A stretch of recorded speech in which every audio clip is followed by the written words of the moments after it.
Hola, ¿qué tal? ¿Cómo están ustedes, estimados auditores? Una vez más, la entrevista de hoy. Esta vez vamos a conversar con el decano de la Facultad de Derecho y Ciencias Sociales de la Universidad San Sebastián, don Gonzalo Arenas. Recordemos que la Universidad San Sebastián pidió a un conjunto de expertos y académicos la elaboración de propuestas para mejorar el sistema político. Y de esta instancia salió a la luz el libro Chile y las reformas políticas pendientes, propuesta para mejorar la gobernabilidad del país. Todo esto en ediciones Universidad San Sebastián. Y saludamos y además le damos las gracias a Gonzalo Arenas, decano de la Facultad de Derecho y Ciencias Sociales. ¿Cómo está, Gonzalo? Muy bien, pues muchas gracias por la invitación y muy contento de poder comentar este trabajo que, bueno, duró varios meses y convocó a muchos centros de estudio y a académicos también de la propia Facultad de Derecho de la Universidad de San Sebastián. Y que, bueno, ahí hay variedad de propuestas. Por supuesto, algunas nos gustarán más que otras, pero todos fueron libres de exponer. Y yo creo que en definitiva se pueden sacar buenas conclusiones, aunque no es definitivo, del trabajo que se hizo. Pero qué bueno, vamos a hacer ese diagnóstico. ¿Cree usted que nuestro sistema político requiere esa reforma estructural? ¿Cuál es, a su juicio, el principal síntoma de que el sistema actual ya como que ya no da el ancho? Sí, a ver, yo siempre me acuerdo, como me gusta la historia de Diego Portales, cuando le preguntaban sobre la Constitución de 1833 y le Sí. informaban, decía, sí, está muy bien, pero usted sabe que todas estas constituciones no funcionan si no está bien el principal resorte de la máquina. ¿Sí? ¿Ah? ¿Y cuál es el principal resorte de la máquina? Creo yo, el principio de autoridad. Tener Sí. una presidencia de la República, ¿no es cierto?, que tenga realmente no solo poder, sino que autoridad y un sistema político también que pueda tener esa autoridad ante la ciudadanía. Cuando los políticos están desprestigiados, el Congreso está desprestigiado, por más reformas que uno haga, no va a funcionar. Entonces yo creo que efectivamente hay que hacer reformas, pero hay que buscar un tema más de fondo también, que es que la ciudadanía le vuelva a creer a las instituciones. Por ejemplo, lo que vemos en los partidos políticos. Una de las grandes propuestas siempre es que haya menos partidos políticos. Bueno, es que quizás los partidos políticos de hoy día no reflejan ya lo que la ciudadanía quiere. O sea, no es un problema de que hayan muchos partidos, sino que hay pocos que realmente están conectados con lo que la ciudadanía quiere hoy día. Entonces, hay temas de fondo. Estas propuestas sin duda ayudan, pero ninguna reforma más va a servir si no está esa convicción de fondo de que hay que cambiar la actitud de la política para que los cambios políticos resulten. ¿Y a qué lo atribuye usted esto que ha ocurrido con la clase política, y en especial ahora el Senado, la Cámara y otros también? Yo creo que hemos perdido los grandes consensos que tuvimos hasta hace poco. Y yo creo ahí que el estallido social del 2019 fue un hecho que marcó. Nosotros hasta, bueno, un consenso que se fue rompiendo, pero desde el 90 hasta ahora, todo Chile o todos los sectores políticos estaban en la convicción de dos grandes temas, que formar una democracia estable y sólida y un sistema económico de mercado, que nos permitiera salir al mundo y tener crecimiento económico. Y además teníamos un objetivo, que lo dijo el presidente Lago, bueno, antes el presidente Frey incluso, que era lograr un país desarrollado. Y yo creo que esos consensos después del 2019 se perdieron. Hoy día no sabemos qué queremos, de hecho, ni siquiera tenemos consenso en las palabras. Palabras tan básicas como progreso lo entendemos distinto. Y hay personas que creen que el progreso es decrecimiento, como decían en la Convención Constituyente, Sí. que es no construir más cosas, sino que respetar la naturaleza. Otros creen que es construir más cosas. O sea, tampoco tenemos consenso sobre la palabra libertad. Para unos libertad es salir y tirar bombas, para otros la libertad, ¿no es cierto?, es hacer lo que las leyes dicen con libertad, pero encaminado al bien común. O sea, tenemos hoy día una dispersión de consensos que yo creo que es lo que realmente nos tiene en esta situación. Y además, la llegada de una generación más joven que no vivió los traumas de Chile y por lo tanto cree que todo lo que existe es, ¿cómo decirlo?, es lo que debería ser, es espontáneo. No hay que jugársela por esto porque siempre va a estar, siempre ha estado, siempre va a estar. Un país que crece, una democracia que funciona, y no se dan cuenta que para que los países crezcan, que las democracias funcionan, hay mucho que hacer y mucho que luchar, y que no es el estado natural de las cosas, no es el estado natural de nuestro país. Los periodos de inestabilidad y de estancamiento en nuestro país son mayoritarios por sobre los periodos de crecimiento y estabilidad. Algo ya he dicho, pero la, ¿cuál es a su juicio el principal síntoma de todo esto? ¿Por qué ha pasado? O sea, solo el 1% respondieron que confían en los partidos políticos y en el Congreso. Solo el 1% encuesta de la Universidad de ustedes, de la San Sebastián. Yo creo que entre los síntomas está, por ejemplo, el desprestigio de los partidos, que se ven que hoy día, el otro día me decían, casi 50 diputados han renunciado a sus partidos. O sea, prefieren ser independientes. Y eso porque, bueno, la gente les pide ser independientes. Sí. Este tema que para la Convención Constituyente, cuando se presentó una lista independiente, como era la lista del pueblo, la gente había votado en masa por ellos sin saber bien qué eran. Pero eran los que no estaban en los partidos. Se ve también en las candidaturas presidenciales. Hoy día tenemos muchas candidaturas que en tiempos normales no habrían estado en la papeleta. Hay casi 100 presidenciales más o menos. Más. Hoy día en la mañana hicieron un nuevo cómputo, hay 204 personas inscritas que quieren juntar las firmas para ser candidato presidencial. O sea, ya cuando hay 200 personas que se creen capacitados de ser presidente, es porque lo estamos haciendo tan mal que cualquiera siente que lo puede hacer mejor. Y por el hecho de que se está haciendo tan mal, lo estarán haciendo algunos para demostrar que el país o los chilenos no están conformes con lo que tenemos hasta ahora, porque hay algunos que a lo mejor están inscribiéndose pero que no van a hacer nada, o sea... Así es, claro, es un símbolo de protesta, es un símbolo de estar disconformes, y cómo canalizamos eso es lo que todavía estamos medios perdidos. Los partidos más tradicionales tratan de encauzar, no saben bien, por eso surgen candidatos por otros lados, pero yo creo que todavía ninguno ha dado con la clave de cuál es el próximo nuevo consenso que aglutina a la mayoría de los chilenos. Yo creo que todavía estamos en búsqueda. Pero es muy necesario aumentar los requisitos, por ejemplo, para ser presidente de Chile y a la vez para ser senador y diputado. No, yo creo que los que están bien, porque tampoco podemos tener un Congreso elitista que solamente algunos puedan acceder, y ahí está la libertad de la gente también de elegir. Lo que sí yo creo que es importante es establecer mayores requisitos para la existencia de partidos políticos.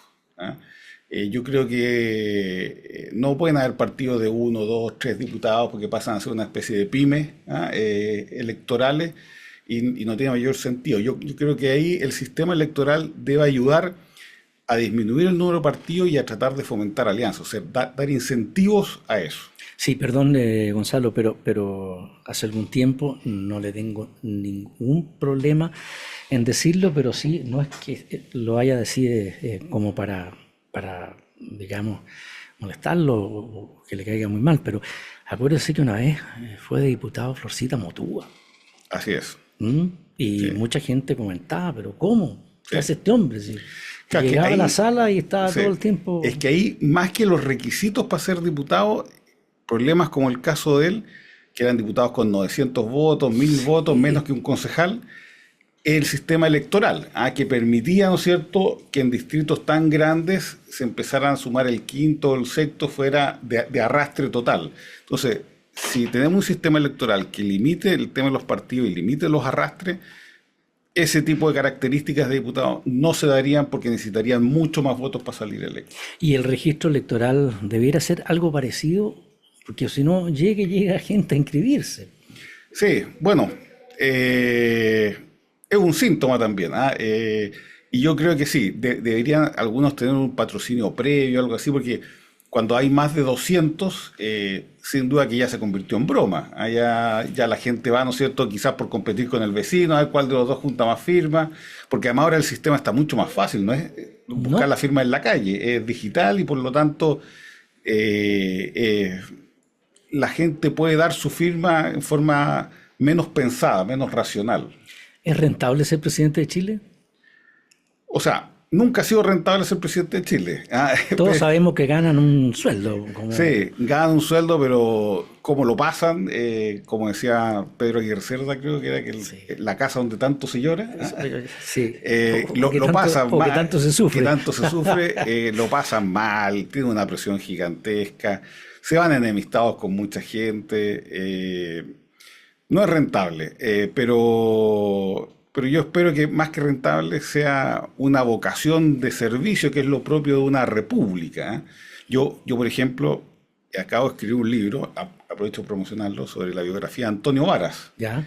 que debe ser, a propósito de esto, de los pocos chilenos, si no el único, que dijo que no iba a ser presidente, teniendo todo para hacerlo. Cuando se fue Montt, él era el reemplazante natural de Varas, pero como justo había venido la guerra civil del 59, dijo, para que el país se una, no es bueno que el vencedor sea el que se quede con la presidencia, sino que tenemos que buscar un presidente de acuerdo. Y vino José Joaquín Pérez, que salió por unanimidad.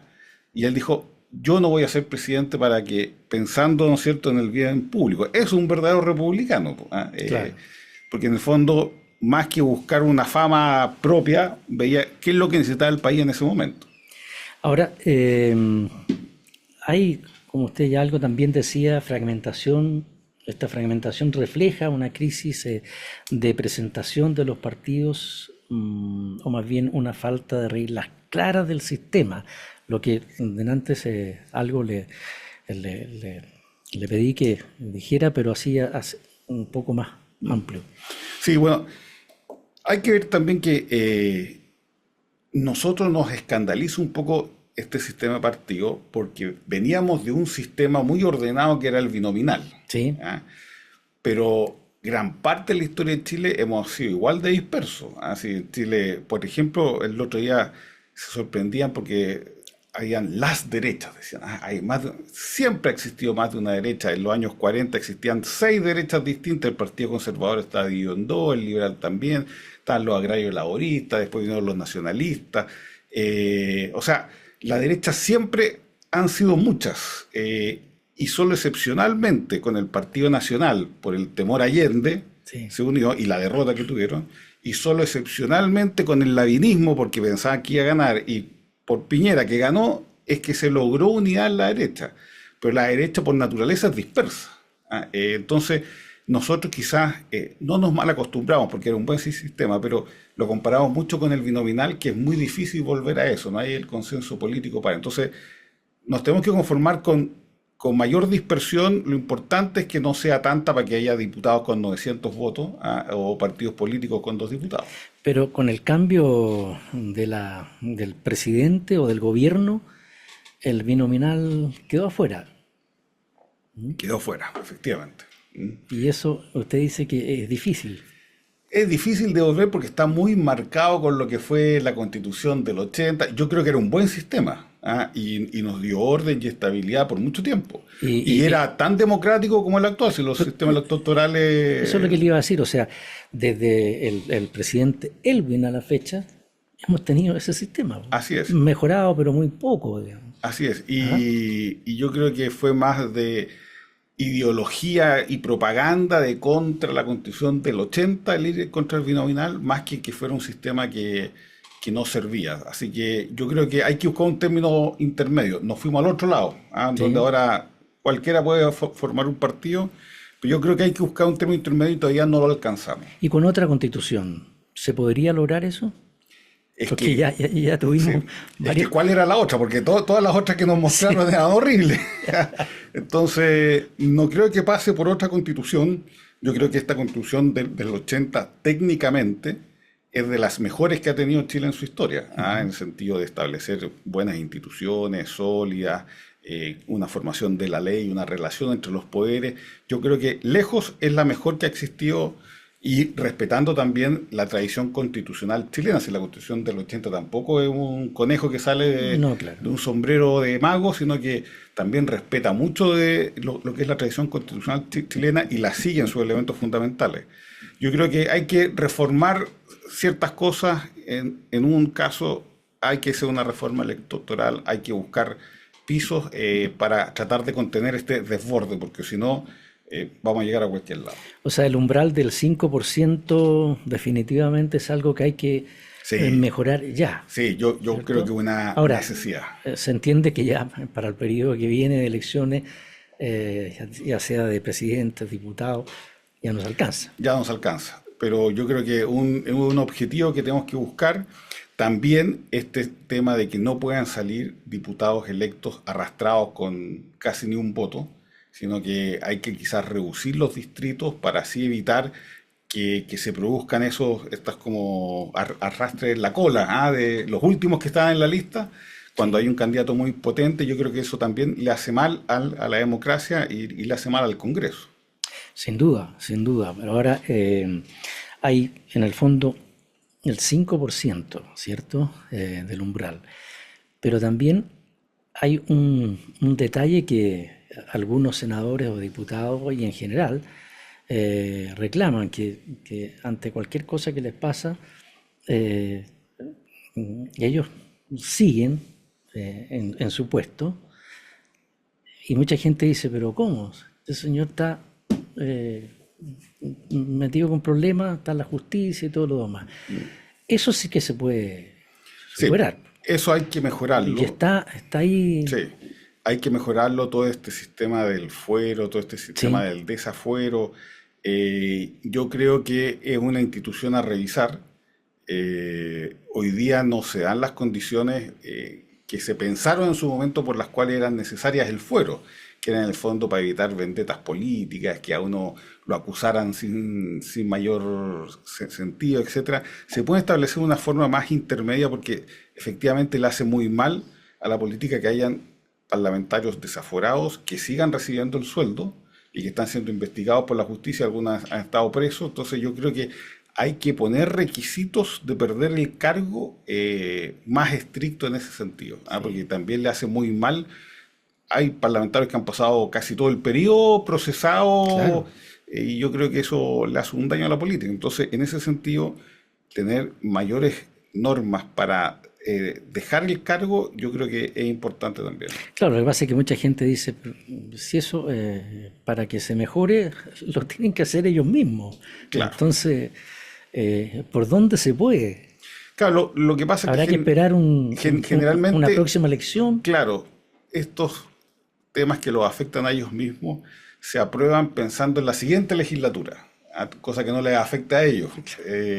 Y es una Y forma. por eso demora un poco. Y por eso demora un poco más, pero yo creo que efectivamente por transparencia uno debería tener mayores controles y filtros de quienes pueden seguir ejerciendo el cargo. Vaya, vaya. ¿Eh? Ahora, la ministra Macarena Lobos, secretaria general de Gobierno, ha realizado el valor del umbral del 5, relativizado, perdón, el valor del 5% del umbral, hablando incluso de un fetiche. ¿Qué le parecen sus declaraciones?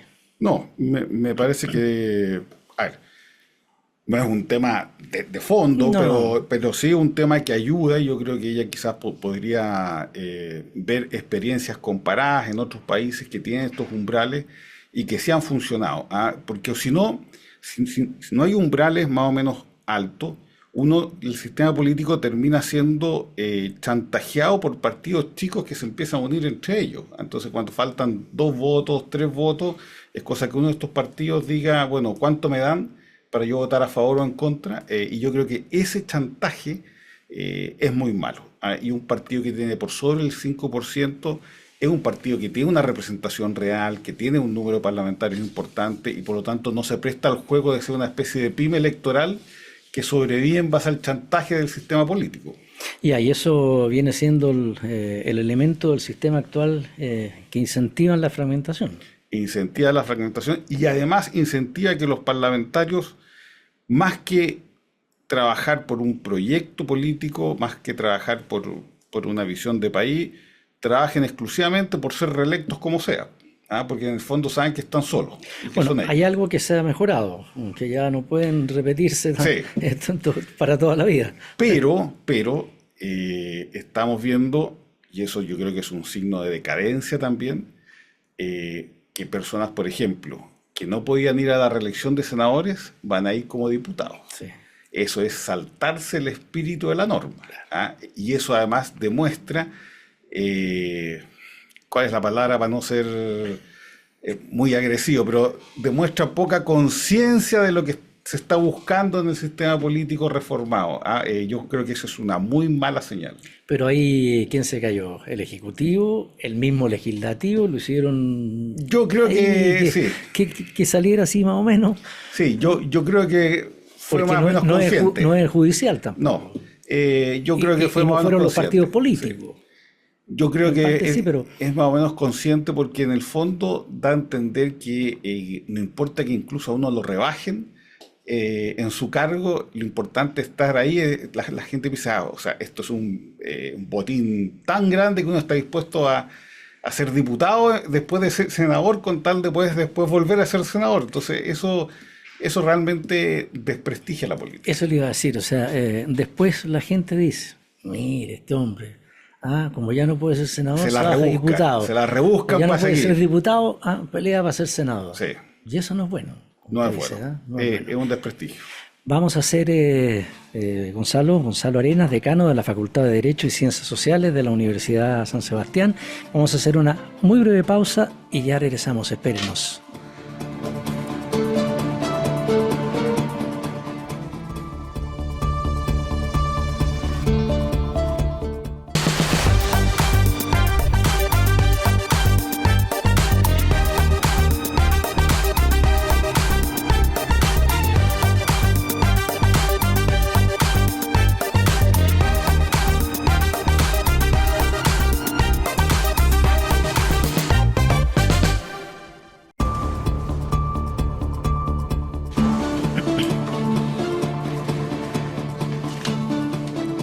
Ya estamos de vuelta, estimados amigos y amigas, en esta entrevista de hoy con el decano de la Facultad de Derecho y Ciencias de la Universidad San Sebastián. Retomamos el tema, Gonzalo. En su opinión, ¿qué elementos del sistema actual incentivan esta fragmentación? ¿La causa está en el sistema proporcional, en los requisitos para tomar partido, en los incentivos para alianzas electorales o quizás qué más? Porque Bueno, puede haber mucho, de todo un poco. De todo un poco. De todo un poco. Y además hay un tema que también es difícil de solucionar institucionalmente, que es la falta de liderazgos potentes dentro de los partidos. Ahora, eso se podría mejorar con algunas normas de disciplina partidaria. No digo yo llegar al tema de obligar el voto, ¿no es cierto?, en determinadas materias, las órdenes de partido, porque hubo en la historia de Chile órdenes de partido y fueron nefastas para el funcionamiento del Congreso, pero sí establecer algunas normas que hagan que los parlamentarios tengan una cierta disciplina en lo que hacen, porque si hay presidentes, bueno, lo que pasó ahora en el Senado, pues, si hay partidos que no pueden asegurar los votos para cosas mínimas como son administrativas, aquí no hay nada de principio, no hay una cosa que estamos hablando del derecho a la vida, no, estamos hablando de un puesto administrativo, importante por supuesto, pero un puesto, habla muy mal que los parlamentarios puedan salirse de lo que es el consenso del partido y no pase nada. Yo creo que eso es un tema. Si alguien está en un partido, tiene que saber que uno siempre cuando pertenece a algo pierde un grado de libertad por el colectivo. Entonces, ahora, sin establecer órdenes de partido, pero yo creo que hay que tener instancias que ayuden a esa disciplina por parte de los que son los dirigentes políticos. Bueno, y eso habla además también de que tenemos dirigentes políticos quizás menos talentosos que antes. Antes se imponían más. Sin duda. Ahora les cuesta más. Entonces eso también es un tema que es difícil poder cambiarlo institucionalmente, sino que es un tema como de ciclo de la política también. Uno se acuerda, por ejemplo, de Sergio Onofre Jarpa con don Patricio Aylwin en el Congreso, o bien, hay cuántos para atrás. Y es cierto lo que usted dice, hoy día, digamos, falta liderazgo potente y se logrará tenerlos nuevamente. ¿Tiene que pasar toda Claro. una generación a lo mejor? Sí, es que estamos pasando un periodo de transición, pues, porque todo lo que resultaba hasta el 2014, que era lo que venía desde el 1990, va desapareciendo, y para que surja el nuevo recambio de liderazgo todavía tiene que pasar un tiempo. Estamos todavía en búsqueda de dónde salen esos liderazgos, de dónde salen esos consensos.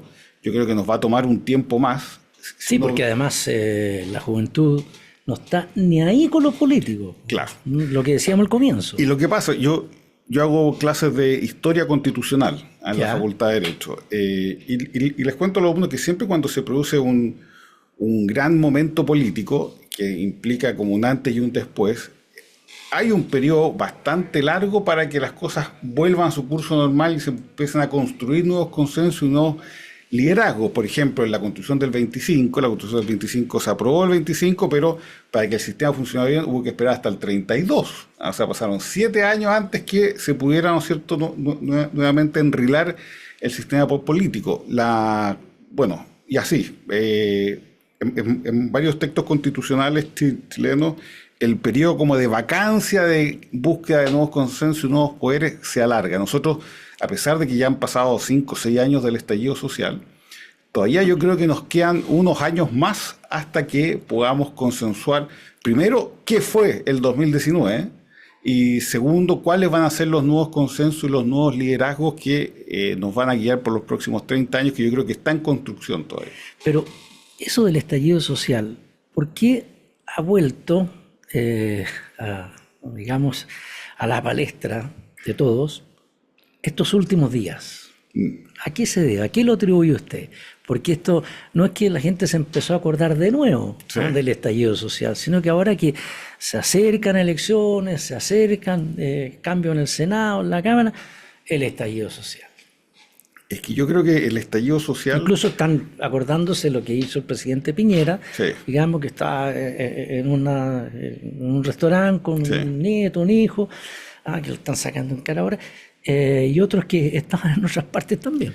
Sí, es que ahí yo creo que, por ejemplo, en el caso de la derecha, no se ha estudiado todavía bien o no se ha discutido bien el dolor y el impacto que fue para el imaginario político de la derecha lo que ocurrió en el 2019. Fue mucho más de lo que uno se imagina, porque atacó lo que es la esencia de un sector político, que es, que en la derecha ha sido siempre el orden. Y esas imágenes y esa sensación de que todo se podía ir a la deriva, yo creo que marcó a fuego a gran parte de la derecha, y por eso es tan crítico de lo que fue el gobierno del presidente Sebastián Piñera, son tan críticos con Chile Vamos y buscan, ¿no es cierto?, bueno, incluso hoy día buscan posturas más firmes, incluso que la que tenía Kast en la elección pasada. Entonces, yo creo que ahí hay un sentimiento que yo creo que los dirigentes de derecha aún no han comprendido, que yo creo que eso es una herida que no se va a sanar por mucho tiempo, y por eso estas ideas de buscar una especie de reavivar una nueva concertación, que siempre es bueno, porque es lo que da estabilidad, pero yo creo que todavía faltan muchos años para que se den las condiciones de que se vuelva a armar una nueva concertación, un gran movimiento de centro-derecha o de centro-izquierda. Lo mismo pasa en la izquierda. Yo creo que el 2019 no fue un episodio nomás de cierta izquierda, sino que es parte de lo que cierta izquierda quiere para Chile de verdad. Pero si estoy mal, si me equivoco, usted me corrige, pero en esa Alameda que estuvo desde la mañana hasta horas y horas de la noche, y no solo en Santiago, sino que casi en todas las regiones del país, donde rompieron el metro, tiraron a las micros, a los autos, la gente ya no había dónde hablar, ¿cierto? Ni caminar. Durante ese momento había gente de derecha también en la manifestación. Y eso también le tiene que haber dolido mucho al sector. Sí, sí, efectivamente. Uno veía de todo, o sea, había de todo. Por eso fue tan traumático para todos. Y yo creo que esas heridas todavía faltan mucho por sanarse. Más todavía cuando, si bien hay que reconocer que el presidente Boric ha hecho un trabajo de volver hacia atrás con todas las posturas que tenía y ser mucho más cauto y más prudente, todavía hay un sector de la izquierda que no lo vemos ahora porque están apoyando al presidente Boric, pero lo vamos a ver en el próximo gobierno o en las próximas elecciones, que siente que el estallido social y toda la violencia que hubo está justificada. Es una forma válida de hacer política. Y esa izquierda va creciendo y yo creo que hoy día es mucho más dominante que lo que fue hace 3 o 4 años atrás. Y por otro lado, esta derecha que está dolida por lo que ocurrió en el 2019 va creciendo también. Por lo tanto, tenemos el grave problema que estas pasiones, la pasión por la revolución y la pasión por el orden, tienen que decantar todavía, bajar para que pueda haber un terreno propicio para los consensos. Yo creo que hoy día, por más que se trate de hacer una nueva concertación, una nueva alianza de centro, el terreno no está para eso. Y uno no puede ser voluntarista en política. Los políticos hábiles, más que construir cosas desde cero, son los que ven los momentos, son los que ven las oportunidades y en base a esa oportunidad construyen. Pero, ¿usted piensa que ese estallido no lo veremos nuevamente? Yo creo que con esa intensidad no. Es muy difícil. Además, yo creo que perdón que lo interrumpa, sí. pero ya vemos al partido al partido del presidente Boric y en general a ese sector que está ya fuerte contra parte de su, ya no es concertación, pero gente que habla en la democracia cristiana y en otros partidos, lo mismo que están hablando contra Carolina Tobar. Sí, y le quieren tirar. Sí. Ya, yo creo casi que lista la persona. Sí, yo creo que con ese nivel de violencia y con esas características, no. Pero eso no implica que vaya a haber otras formas de tratar de debilitar la institucionalidad y hacer la revolución. Yo creo que ahora se van a buscar medios más, una expresión que se llama postmarxismo, en el sentido de debilitar y carcomer las instituciones por dentro. Entonces, pero eso de hacer revolución, aunque sea por dentro, así es casi lo mismo que fue el estallido. Sí, pero no con la violencia y la espectacularidad, más solapado y por ende quizás más peligroso aún, en el sentido de, por ejemplo, si no se aprueba una ley, lanzar masas de gente contra el Congreso, masas de gente contra la Contraloría. Bueno, ya lo hicieron la semana pasada en el Bueno, Congreso. hay un tema ahí que yo creo que es como una próxima estrategia de cierto sector que se va a implementar. Ahora, bueno, y ese es el gran desafío que hay a futuro. O sea, yo no digo que podamos tener aquí todas las soluciones mágicas. Los procesos históricos tienen su ritmo, que uno no los puede cambiar, pero sí hay que estar atento a cómo aprovechar esas como espacios que se dan para lograr acuerdos políticos importantes que se vayan construyendo a poco. Pero eso no implica que en los próximos años yo creo que van a ser de gran inestabilidad. Ahora, el hecho mismo, el sector más de izquierda, ¿cierto? El Frente Amplio y otros, pasará lo que se dice y se ha vuelto a decir estos últimos días también, que muchas cosas llegaron desde Venezuela, ya sea el tirar las bombitas, algunos andaban con pistolas y otro tipo de cosas como para poder hacer ese estallido como, entre comillas, lo lograron, porque vaya que estuvieron todo un día y vaya lo que significó como un mes después. O sea, no fue una cuestión... Sí, no, yo quedamos sin metros, sin micros. Yo estoy convencido que espontáneo no fue. Hubo un grado de planificación. Ahora, que todo haya sido planificación, no, porque nunca las planificaciones son así cuando se busca la vía insurreccional, como dice, sino que es un pequeño grupo que aprieta las teclas necesarias para que todo el sistema estalle o se movilice. Y yo en ese sentido, como dice el dicho, no tengo pruebas, pero tampoco tengo dudas. Hubo una planificación importante ahí y hubo un grupo que buscaba votar al presidente Sebastián Piñera y hacer un cambio de gobierno, ¿cierto?, a través de la movilización social. En eso no tengo duda. Pero yo creo que esa forma no se va a volver a repetir, sino que se va a dar más en esta carcomer las instituciones por dentro. Pero hubo ayuda extranjera. Yo creo que hubo ayuda de muchos lados y hubo mucha coordinación. Por supuesto, con esto no digo que todo haya sido coordinación, ni que todo haya sido una manipulación, ni que el millón de chilenos que estuvo el 25 de agosto hayan sido todos parte de esa maquinación. No, si las cosas no son así. Las organizaciones, mire, si uno lee a Lenin, que es muy interesante leer a Lenin, sí, pues. Él tiene toda una teoría de la insurrección. Y la teoría de la insurrección, si uno la va siguiendo, es más o menos lo mismo que pasó en Venezuela, lo mismo que pasó en Ecuador, lo mismo que pasó en Colombia, o trató de pasar en Colombia, lo mismo que pasó en Chile un poco. Esto de las asambleas constituyentes, Lenin ya lo decía a principios del siglo pasado, que había que generar un movimiento insurreccional de movilización, que después había que llegar a una asamblea constituyente que después diera una constitución que era todos los espacios necesarios, por lo tanto débil, para poder meter más revolución. O sea, no digo que esté acusando a la gente que participó en el estallido social de leninismo, pero no hay que ser ingenuos.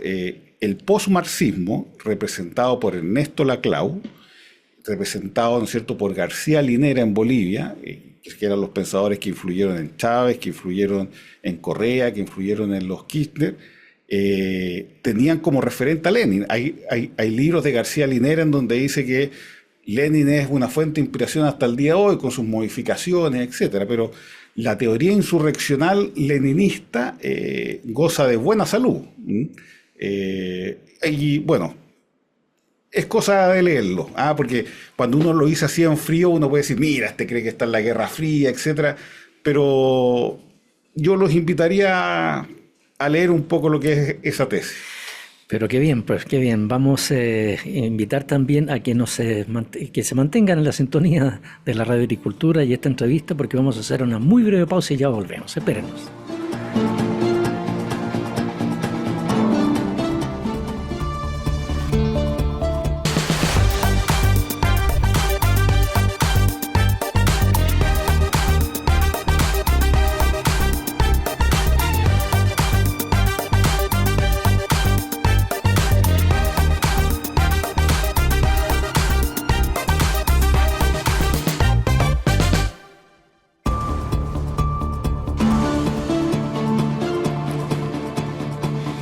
Ya estamos de vuelta, estimados auditores, en esta entrevista a Gonzalo Arenas, decano de la Facultad de Derecho y Ciencias Sociales de la Universidad San Sebastián.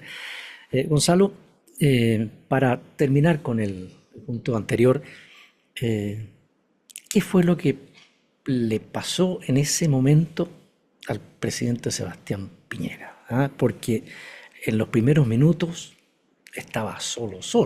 Después que llegó a la Moneda, y todo lo que le dijeron porque no estaba, en fin, pero como al minuto le costó muchísimo manejar, al punto que decían para afuera, que era lo que querían, claro, los que estaban haciendo la manifestación.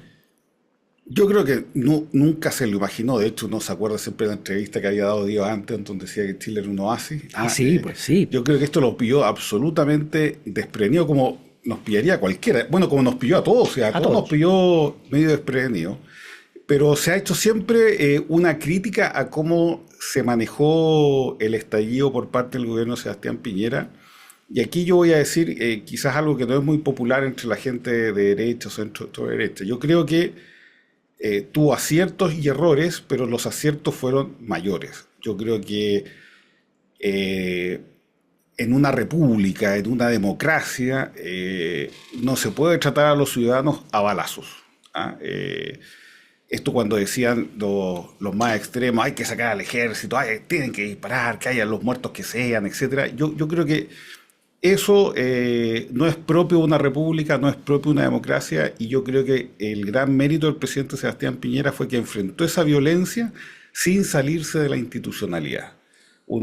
Ahora, si uno encuentra débil eso, bueno, puede ser, puede quizás no ser lo más eficiente desde el punto de vista de seguridad pública, pero es lo que había que hacer desde el punto de vista político, de nuestra tradición política y de un sector político que se siente parte integrante de la democracia. Yo creo que los ministros del Interior que tuvo, por ejemplo, Gonzalo Blumel, fue muy prudente, y se necesitaba, yo creo, ministros del Interior con esa prudencia. que a veces se puede ver como debilidad, puede ser, pero la alternativa de poco menos que plantar una especie de guerra en las calles, yo creo que habría sido un error, habría sido poco democrático, poco republicano, y yo creo que el presidente Sebastián Piñera, que es criticado por ambos lados, por la izquierda, por la supuesta represión, y por la derecha, por la debilidad, dio con el justo medio, dio con el medio de cómo enfrentar esta violencia desbordada dentro de la institucionalidad, a costa de no ser 100% efectivo en poder dominarla, pero sí, creo yo, siendo 100% efectivo en la legitimidad democrática de su gobierno. Entonces yo creo que en ese sentido ha sido un poco injusta la crítica del presidente Sebastián Piñera. De hecho, mire lo que voy a decir, yo creo que el presidente Sebastián Piñera lo hizo mucho mejor en el segundo gobierno que en el primero. Bueno, eso lo ha dicho mucha gente también. Pero no por el tema del COVID, sino que por el tema preciso del estallido social, porque mantuvo la institucionalidad y segundo, no renunció. Muchos otros habrían renunciado. De hecho, bueno, De la Rúa renunció en Brasil, otros tantos con mucho menos han renunciado. En Argentina también. En Argentina, y él se mantuvo en su posición y yo creo que eso fortaleció nuestro sistema democrático porque si hubiese renunciado, habría quedado la imagen de que es posible votar presidente en Chile con movilización social y habríamos vuelto a un circuito interminable de gobiernos débiles. Entonces, en ese sentido, fue fuerte y fue prudente. Fuerte y prudente. ¿Y qué cree usted que le ayudó en esto? Porque no solo él, sino que yo creo que alguien más lo fue, como pasó un tiempo con Pinochet, Sí. yo creo que llegó el general de la fuerza y le dijo, bueno, entonces ahora la champaña. Yo creo que ahí lo ayudó mucho un grupo de asesores que tenía de ministros, que eran bastante razonables, como Gonzalo Blumel, Briones, bueno, el mismo ejército, que ya había pasado por una experiencia, yo creo que también tuvo un actuar muy prudente. Sí, el comandante en jefe le dijo. Y muy valioso. Y yo creo que, bueno, él también, el presidente Piñera, tenía una convicción democrática más profunda de lo que la gente creía. Ahora, esto no implica que yo alabe todo lo que pasó, el acuerdo constitucional, si fue bueno o no, pero yo estoy hablando del momento de Sebastián Piñera para el estallido social y la violencia. Yo creo que ahí hubo un gran mérito de él. Gran mérito de él. Y eso le ayudó sin duda para un segundo periodo, como usted bien decía. Claro. Lo que no debe haber sido fácil para él. Presentarse nuevamente y que se le viniera a todo el mundo encima de nuevo. Así es. Pero bueno, ahí la historia todavía es muy temprano para escribir la historia. Mira, yo siempre me acuerdo una frase a Francisco Antonio Encina, el gran historiador de Chile. Sí. En los años 50 le hicieron una entrevista y le preguntaban por qué su historia de Chile llegaba hasta 1891 nomás. ¿Por qué no avanzaba hasta al menos el 25 para meter a Alessandri?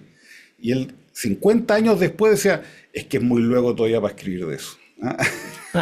Entonces, la historia tiene sus años para poder escribirse. Ahora, pero se puede escribir en este minuto. Borradores. Un borrador. ¿Cómo está terminando, aunque le quede un año, el presidente Gabriel Boric? Sí, mire, ahí yo también voy a decir algo impopular. A ver. Que el presidente Boric, por lo menos en mis expectativas, que tenía muy pocas, lo ha hecho mucho mejor de lo que yo esperaba. Yo dudaba de la convicción democrática del Frente Amplio. Yo pensé que iban a reventar las instituciones, iban a hacer una especie de revolución más chavista. Pensé que iba a seguir con la misma irresponsabilidad juvenil que había tenido antes de ser presidente. Él estuvo en esa marcha. Estuvo en esa marcha. En el estallido. Pero debo reconocer que me ha sorprendido y se ha hecho evidente una frase que tiene el mismo Francisco Antonio Encina, que me acordé ahora, cuando describe a los presidentes de la República, dice, sea el que sea que llegue a la moneda, cuando se para en el umbral de la moneda, hay como una fuerza que lo invade y lo hace hacer lo correcto, lo que necesita el país y olvidarse de todo lo que fue. Bueno, yo creo que Encina tenía razón. Hay una tradición en ese edificio y yo creo que el presidente Boric mostró mucha madurez para volver atrás en muchas de las cosas que había propuesto. Yo creo que ha sido un presidente prudente, muchos defectos, muchos problemas, pero al menos en las expectativas que tenía yo, creo que ha tenido un gobierno mucho mejor desde el punto de vista político de lo que yo pensaba que iba a ser.